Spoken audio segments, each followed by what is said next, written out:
So Netflix released its new original movie, Gerald's Game, based off a Stephen King novel. It is a horror slash psychological thriller, and it did not disappoint. Right now, Stephen King movies are in. It just came out, was a hit, and now they're coming full storm again. It is back. But unlike it, this was a little more of a slow burn, and definitely more terrifying, I would think, which I did not expect. It gets right to it, though. We see this couple go into their vacation home, and Gerald, played by Bruce Greenwood, can't get his boner to work. He's taking Viagra. He's getting his wife now to try to do a rape fantasy. And he handcuffs Carla Gugino, who plays Jessie, onto the bed. And Gerald has a heart attack on top of her. And you're not even sure if he died or not. You thought maybe he's just playing it up to get her to get better in the mood because she wasn't good at this role play. And then she's like screaming, help, help. And she's like, okay, you're screwing with me. Now I'm actually doing it right, but you're not really dead.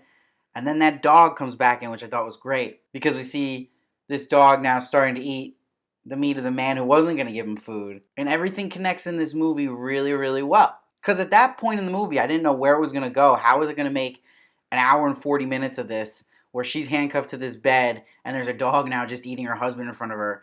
But they did a really good job. She's basically losing her mind the further you go here. She's getting dehydrated. She's hallucinating. And she's falling asleep a lot and is remembering a lot in her past. And the backstory I thought here was the strongest part of this movie. And just like in It, we have another creepy father story. Stephen King, I don't know why you're obsessed with this topic. Please comment below if you know. But it was very effective again, and it was hard to watch. It really doesn't get more disturbing than that. Growing up with your dad basically jerking off behind you, looking at you, and you're looking at a solar eclipse. Terrifying. And not having other people know about it in your life.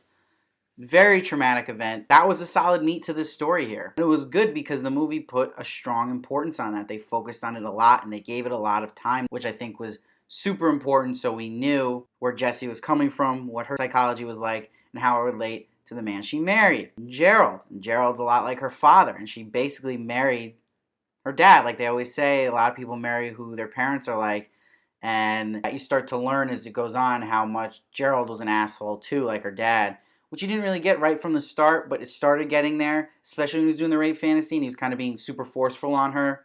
You got the hints, and that's what she was used to in her life as a male figure. So it really touched upon well a female having bad male role model in her life as a father, relating to the male role model she looks for, that she shouldn't even be going after, and she doesn't open up about her problems. And this is the issue with not opening up about your problems like this. This is all you might ever know, and that you think it's okay, and it's not. But they really did a good job here of when she is hallucinating and she sees her husband, who we now know is dead, and she sees herself. Herself's the more rational side, and he's the more, like, negative side, like, that's not going to work, this is not going to work. So she had to use her self-will to get through this, and that worked really well with her being stuck to the bed. Now, comments I saw on this movie, a lot of people complain that, oh, come on, she could have got out of those handcuffs easily. She could have twisted off the bedpost. She could have shook the bed more. Let's not nitpick. I mean, to enjoy this movie, you kind of got to accept, like, okay, this is the circumstance. It is very hard to get out of handcuffs like that. I mean, you can nitpick so many things in movies like this. It's not the point of it. If that's really bothering you, then don't watch it. But come on, just go with it. A funny thing is, that phone is right there. She could have just probably been like, hey, Siri. You know that function where you can tell what to do from not even touching the home button? So maybe Siri could have saved a day in this movie. And maybe when Siri's technology gets better in a couple of years, you can't even make this movie. So good timing on that. You still have to plug it in. The phone wasn't plugged in, so they paid attention to detail. Because the Hey Siri function does not work unless it's plugged in. Now, if that phone was plugged in, I might have stopped watching the movie and been like, she could have talked to Siri to get 911. So good job, continuity director. The Slender Man figure, dude, she starts to see and you're like, is that real or not? And then her husband's like, oh, look at the footprint on the ground. That man's real.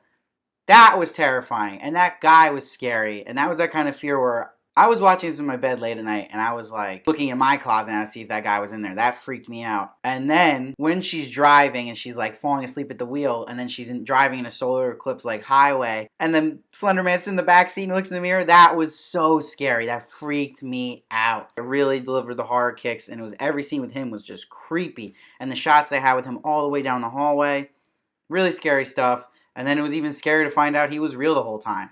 Now, a lot of people didn't like the end where it revealed he was real and it took away from him being that symbolism of her taking away her wedding ring and being that kind of monster that connects to her husband and her father. But I liked that he was real. I thought it was a nice twist and it was a little different. And then you got to see him in the courtroom. It was a little goofy, but I like that she stood up to him and she envisioned her father and her husband when she saw the Slender Man. And she was like, you're not so big after all in person. So I thought it had a good message. Wasn't the greatest ending, but it fit and it did tie everything together. But what really stood out for me was the supporting cast here.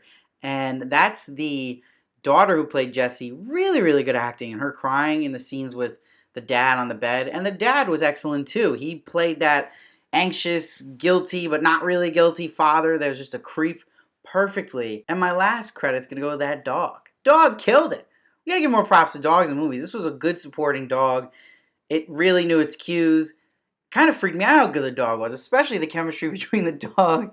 I can't believe I'm saying this. Especially the chemistry between the dog and Jessie, Carla Gugino. Wow. I was like, how long did they have to practice to get that timing perfectly? But it was really well done. So hopefully the dog gets a supporting Oscar actor nomination. We can really make history. Imagine bringing a dog on stage at the Oscars. That would be pretty cool. And how hard was it to watch? When she was slipping her hand out of that handcuff. Oh, they really pushed that gore on you.